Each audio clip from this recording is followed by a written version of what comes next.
Hello વિદ્યાર્થી મિત્રો, હવે આપણે દાખલા નંબર 241 લઈશું। એમાં શું કીધું છે, નીચેના ચોરસ બગીચાનું ક્ષેત્રફળ કેટલું થાય છે? જો અહીંયા ચોરસ તમને બગીચો આપેલો છે, કેટલો આપેલો છે? 25 25 25 25।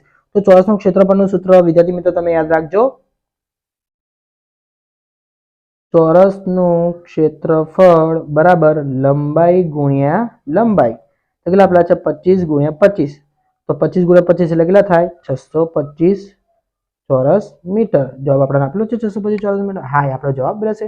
તો દાખલા નંબર 242 માં શું કીધું છે? નીતાબેનનો રોજનો પગાર 1000 રૂપિયા છે, તો તેનો ફેબ્રુઆરી 2020 નો પગાર કેટલો છે? જો ધ્યાન આપજો વિદ્યાર્થી મિત્રો, એને શું કીધું? ફેબ્રુઆરી 2020 એટલે એ દિવસમાં 2020 ની ફેબ્રુઆરી રહી, એમાં કેટલા દિવસ છે?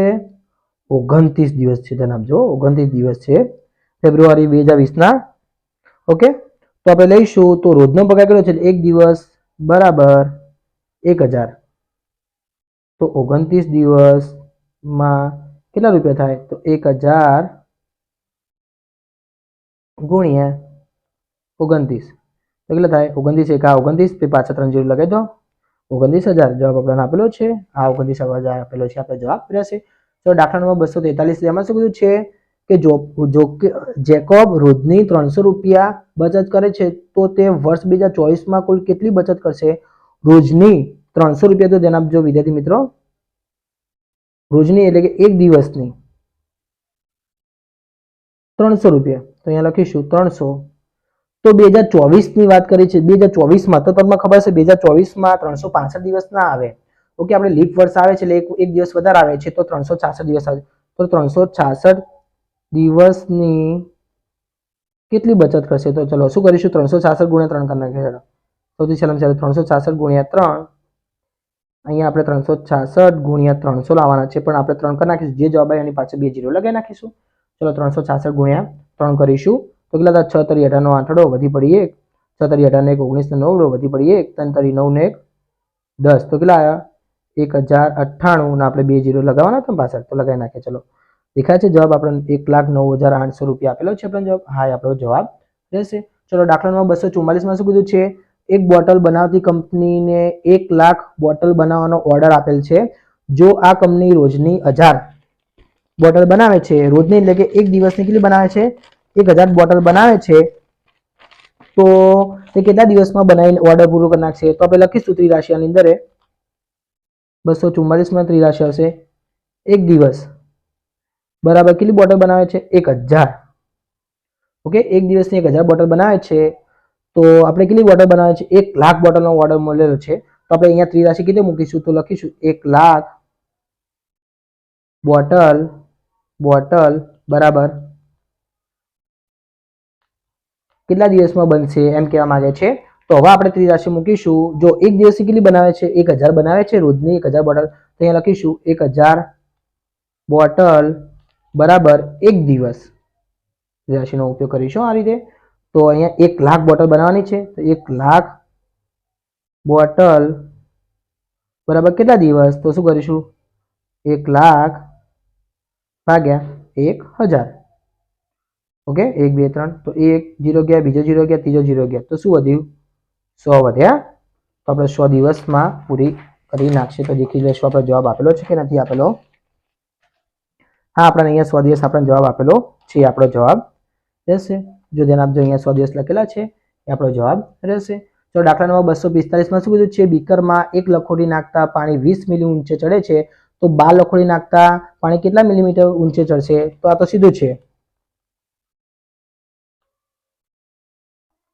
1 લખોટી બરાબર કેટલું? 20 મિલી, તો 12 લખોટી નાખતા કેટલા મિલી ઊંચું ચડશે? તો 12 ગુણ્યા 20, 12 દુ 24 ને 1 0 લગાવી નાખો તો 240 મિલી પાણી ઊંચું ચડશે। 240 મિલી આપેલા છે, આપણો જવાબ રહેશે।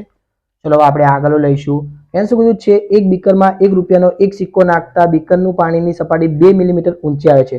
જો તેમાં 8 સિક્કા નાખવામાં આવે તો બીકરમાં પાણીની સપાટી કેટલી ઊંચી આવે? જો અહીંયા 30 તો આપેલા જ છે, તો 8 આવે તો એક સિક્કામાં 2 મિલીમીટર, તો 8 સિક્કામાં કેટલું? તો 8 દુ 16, તો 16 મિલીમીટર, તો 30 તો આપેલા છે, તો 16 બીજું ઉમેરો તો 46 થાય। તો વિદ્યાર્થી મિત્રો અહીંયા તમને 42 મિલીમીટર જવાબ આપેલો છે, 42 ના બદલે શું આવશે? 46 જવાબ આવશે। તો દાખલા નંબર 247 છે, એમાં શું કીધું છે? એક બીકરમાં 50 મિલી સુધી પાણી ભર્યા પછી તેમાં 10 લખોટી નાખી તો બીકરમાંના પાણીની સપાટી 60 મિલી સુધી પહોંચી તો એક લખોટીની કદ કેટલું છે ધ્યાન આપજો. 10 લખોટી નાખી 50 તો હતું જ તો 60 પહોંચી તો 10 લખોટી બરાબર 10 તો જો 60 ઓછા 50 કરીશું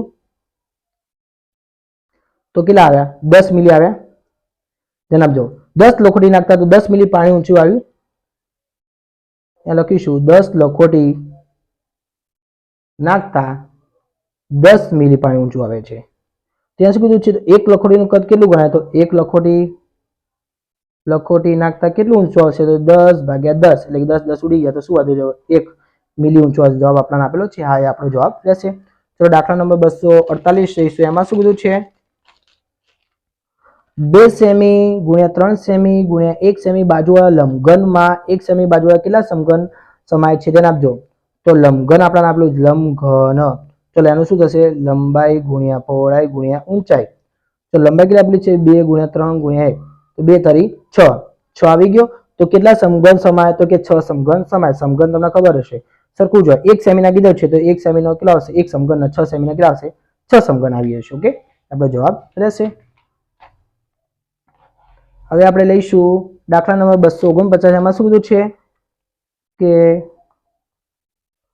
અહીંયા 248 હતું 249 શું કીધું 4 સેમી બાજુવાળા સમઘનમાં 2 સેમી 1 સેમી 4 સેમી બાજુવાળા કેટલા લંબઘન સમાઈ શકાય છે ધ્યાન આપજો. 4 સેમી બાજુવાળા સમઘનમાં તો સમઘન એ શું કહેવાય લંબાઈ ગુણ્યા પહોળાઈ ગુણ્યા ઊંચાઈ. તો લંબાઈ કેટલી છે 4 ગુણ્યા 4 ગુણ્યા 4 ચોખ્ખું ચોખ્ખું 16 ચોક 64 આવી ગયા. તો એમાં શું બાજુવાળા લંબઘન જો સમઘનમાં 2 સેમી ગુણ્યા 1 સેમી ગુણ્યા 4 સેમી કેટલા છે લંબઘન બરાબર લંબાઈ ગુણ્યા પહોળાઈ ગુણ્યા ઊંચાઈ. તો કેટલી છે લંબાઈ 2 ગુણ્યા 1 ગુણ્યા 4 તો 4 દુ 8 8 થઈ ગયા. તો 8 સેમી વાળા કેટલા થાય તો 64 ભાગ્યા 8 કરાંક તો 88 64 તો કેટલા માં 8 સમઘન સમાવી શકે. તો આ જવાબ આપણને આપેલો છે હા આપણને જવાબ આપેલો છે આપણો જવાબ રહેશે. ચલો એક ટાંકીમાં 1000 લીટર પાણી સમાય જો 1 ઘન સેમી લીટર 1 ઘન સેમીમાં 1 લીટર પાણી સમાય તો કેટલા આપેલા છે અહીંયા 1000 લીટર આપેલા છે. તો શું કીધું છે તો આ ટાંકીનું કદ કેટલું હોય તો 1000 ઘન સેમી 1 ઘન સેમી બરાબર 1 લીટર તો અહીંયા કેટલા આપેલા છે 1000 લીટર આપેલા છે તો કેટલું થાય 1000 ઘન સેમી થાય. જો અહીંયા આ રીતે તમારે દાખલો ગણવા લેશે 1 લીટર બરાબર 1 ઘન સેમી 1 ઘન સેમી માટે 1000 લીટર બરાબર તો કેટલા થાય 1000 ઘન સેમી થઈ જાય. જવાબ આપેલો છે 1000 ઘન સેમી હા આપણો જવાબ રહેશે. ચલો છેલ્લો લઈશું નીચે આપેલ કઈ ઘટનામાં ઘનફળનો ઉપયોગ કરવામાં આવશે તો કે જો ખેતર ફરતે વાડ કરવાના લંબાઈ નક્કી કરવા કે વર્ગખંડમાં લાદી બેસવાની જગ્યાએ અહીંયા શું કીધું છે ઘનફળનો ઉપયોગ કરવામાં આવશે. ખેતરની વાડ કરવાના લંબાઈ નક્કી કરવા ખેતરની વાડ કરવા માટે તમને ખબર તો પરિમિતિ આવે તો વર્ગખંડની લાદી બેસાડવા માટે તેના માટે ક્ષેત્રફળનો ઉપયોગ. પાણીની ટાંકીમાં કેટલું પાણી ભરાઈ શકાય તે નક્કી કરવા માટે આપણે ઘનફળનો ઉપયોગ કરીશું. કેટલું પાણી એટલે કે ટાંકીની અંદર કેટલું પાણી સમાઈ શકે તેની અંદર આપણે ઘનફળનો જ ઉપયોગ કરીએ છીએ. તો આપણો જવાબ શું હશે સી જવાબ આવશે. તો વિદ્યાર્થી મિત્રો તમારે સીઈટીની પરીક્ષામાં હજી ગુજરાતીના પર્યાવરણના તમારા વિડીયો જોતા હોય પ્રશ્ન જોતા હોય તો મારી ચેનલ લાઈક શેર અને સબસ્ક્રાઇબ કરવાનું ક્યારેય ભૂલતા નહીં.